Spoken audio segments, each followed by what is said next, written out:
liiklemisvahendite arvu suurenemise tagajärjel on tänapäeva liiklemine muutunud palju keerukamaks ja ohtlikumaks kui 1937. aastal oli 514 liiklusõnnetust, millest 444 langel mootorsõidukile. Võrreldes liiklemisõnnetuste arvu teiste riikidega, siis näeme, et õnnetuste arv Eestis on võrdlemisi kõrge.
Seepärast on autojuhi korralik ettevalmistus tähtsamaid tegureid õnnetusjuhtude vältimiseks.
Kuid tunduv osa liiklemisõnnetuste põhjustest langeb muude sõidukitega liiklejad ja jalakäijatel, kuna nad ei täida kõiki liiklemise eeskirju.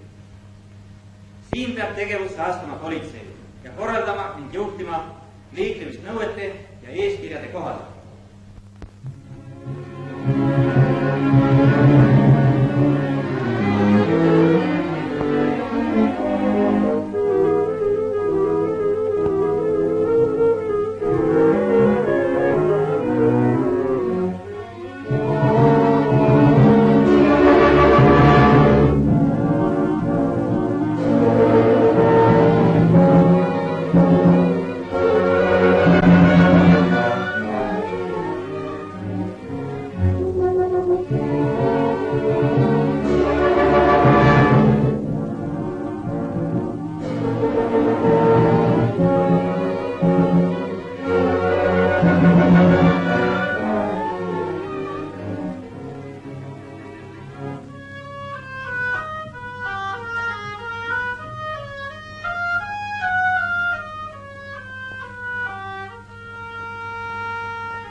Ei loo korda, vaid politsei tuleb ka korralikuid jälgida ja neid korrale kutsuda.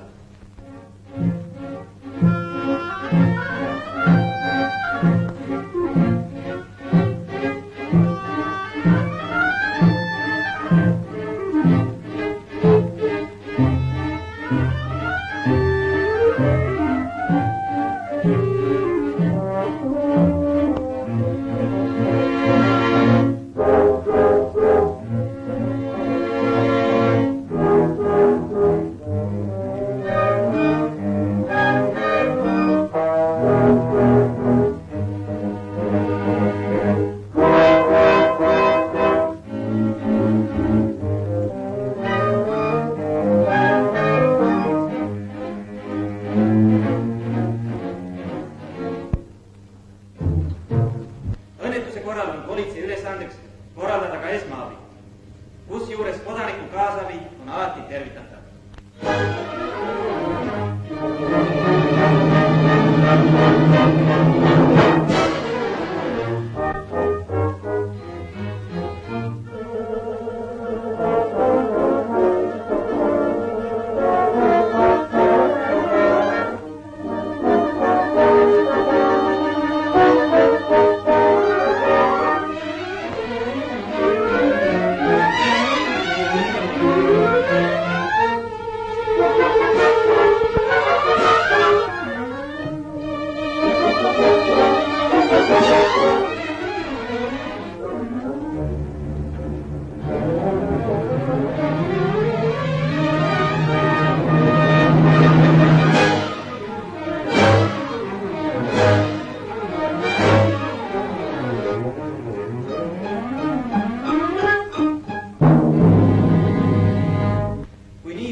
Autojuhtidele kohane väljaõpe, kui juhid ise on korralikud, kui kodanikud õppinud korda pidama ja määrusi tähele panema, siis on liiklemisõnnetuste arv kindlasti märksa väiksem.